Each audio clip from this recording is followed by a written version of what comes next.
Gaming Noodle here with a review of Diablo 3. To protect the innocent. But if our precious laws bind you all to inaction, then I will no longer stand as your brother. Diablo is a franchise I regrettably missed out on in my earlier years as I heard much about the series, more notably the greatness that was apparently Diablo 2. My first Blizzard game was World of Warcraft, which made me a fan of the company and compelled me to check out earlier games such as Warcraft 3. Ever since its announcement back in 2008, the hype for Diablo 3 has been palpable. But now that it's out, how is it as a game? I'm speaking from a point of view not as a fan, but as someone that has taken his first steps into the world of the Diablo franchise. What exactly is Diablo 3? The game is an action role-playing game, so expect lots of hacking and slashing from a top-down isometric view with magic and items with lots of numbers all packed in a user-friendly box. The game is set up for multiple playthroughs, as once you've completed the game's storyline, you'll go back and do it again. This is actually a lot more fun than it may sound, as you get to experience things slightly different each time thanks to the dungeons being randomized differently every time. Plus, the hunt for bigger and better loot on each playthrough is a huge draw. When you start, you create your character in which you choose from either a barbarian, demon hunter, monk, witch doctor, or wizard. You start as your chosen hero class on the outskirts of New Tristram, a town plagued by attacks of the undead. A fallen star has crashed down nearby and you're on a mission to get to it. On the way, you get involved with an old man named Deckard Cain and his granddaughter Leah, along with a side cast of others that each have their own personal stories to follow. Which brings me to my first point. I found myself fully immersed in the game's story because everything is voice acted, from lore scrolls and books to the NPC dialogue interactions, making the story immediate and compelling, a lot better than if I'd had to have clicked through pages of written text. Sure, some of the voice acting from the NPCs could be cheesy at times, but the charm of the overall package is undeniable. I like to read lore in my own time, and that's possible with the journal function.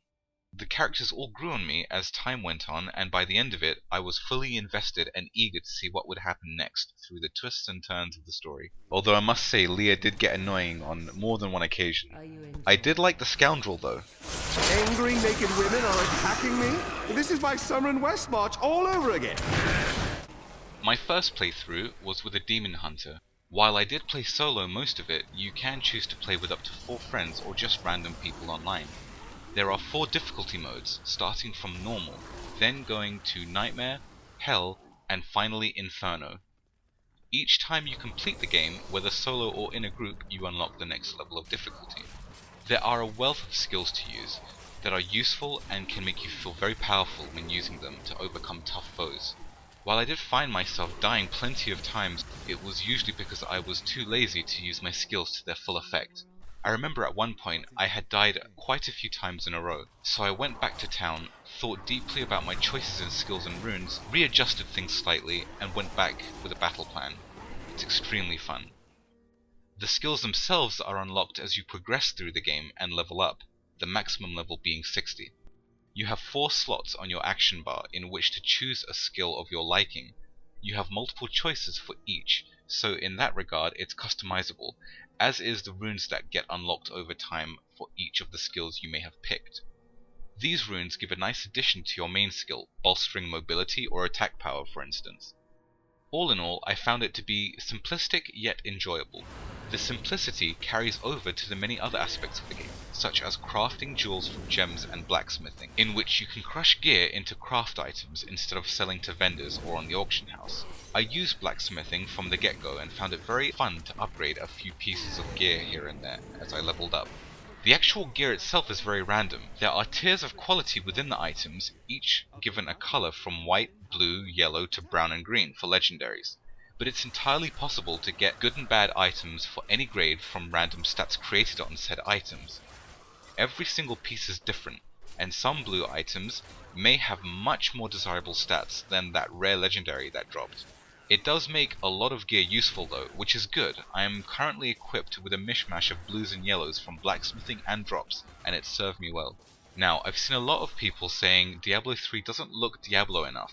that it's too much like World of Warcraft, and while I never played the previous games, I found the aesthetics of Diablo 3 to be well crafted and fun to play in.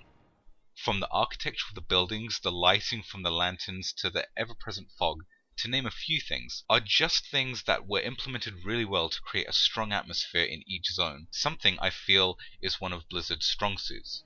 The scenery does get varied as the game progresses, from hot eastern sands to snowy keeps, and even up to the pure-looking high heavens. The Arabian-style city of Chaldeum is a particular favourite of mine. There is also an auction house that I've dabbled in lightly, in which you can list up to 10 items that you wish to sell. It's early days now, but so far it's a good place to browse for fun and maybe catch a good deal or two on a piece of gear you may need to upgrade. At the time of this review, the real money auction house, in which, as the name implies, you get to sell items for real world money, is not yet live, so I have no experience with it. The balance of classes I've read is an issue when soloing the hardest content of Inferno difficulty for the melee classes. I have yet to roll a melee class, but I've only just started having issues with my Demon Hunter solo on Inferno after killing the Skeleton King, but I feel it's simply a gear issue and perhaps skill too. It should be noted that the higher difficulties really are hard, and it's extremely refreshing and fun when even regular monsters can trap and one-shot you. It really forces you to get good and pay attention. But this game is not without its faults, and Diablo 3 has a few of them. When I start a new game, the graphics are the first thing that get my attention above all else, and with Diablo 3, while I wasn't disappointed, I definitely wasn't wowed either, but perhaps that's a bad choice of words. Everything looks good and there is plenty of detail, but I simply wasn't blown away by it. The skill and rune system, while adequate and fun, would have benefited with a little more customization allowance for its users. You have no choice in what skills unlock first, as each one unlocks by itself at a particular level, so sometimes you have to wait it out to get the skill you really want to use. The game is split into 4 chapters with various acts which take you around the world of Sanctuary, and while I love each location you get to visit, I wanted more. Because it felt slightly on the shorter side to me, I feel it wasn't varied enough for my tastes. The pacing is great though, and the game moves you along areas before getting sick of them. I would have liked to have seen even more locations to fight through, and even larger cities to spend my time relaxing, crafting, trading, and perhaps enjoying general chat. Now perhaps the biggest problem that I and many others have had with this game is the infamous always-on DRM. What this means is, much like an MMO, you need to be online to play. Not just that, but Blizzard servers need to be up too, which means when maintenance time comes around, the servers go down, which means you cannot play Diablo 3 at all. Now this isn't actually the problem for me, as I understand why Blizzard did it. They don't want hacks, such as duplicating items, to happen in the game, as it did in Diablo 2, as they prepare the way for the real money auction house. I have no idea about the technical side of things, so I have no suggestions on an alternate method of keeping cheaters at bay, but what I do find problematic is the fact that there is no single player offline mode. That could be completely separate from the online mode, in which you could simply load up a game and play whenever you'd like, even during maintenance. Not including this baffles me, and I hope it's something Blizzard adds in the future. It should also be noted that because this game is online, it is also subject to lag spikes, which can be very annoying when you rubber band around corners or get one-shot because your dodge didn't go off in time. All in all, as a whole, I find Diablo 3 to be a deceptively fun game that took me by surprise, as it took me a few hours to get into, but by the end of it had me playing religiously. Through all its faults, it's still just an extremely fun game, and I cannot express this enough. A lot of games do things right when it comes to storyline or perhaps graphics or other such things, and may be fun for a few hours before never being touched again. But I have sunk around 75 plus hours into Diablo 3 since launch and see no end in sight with my enjoyment, because it's that fun to play. I found myself playing many hours after I was supposed to be in bed sleeping on more than one occasion. The Nephilim Valor buff will destroy me, seriously. I give Diablo 3 a 9 out of 10.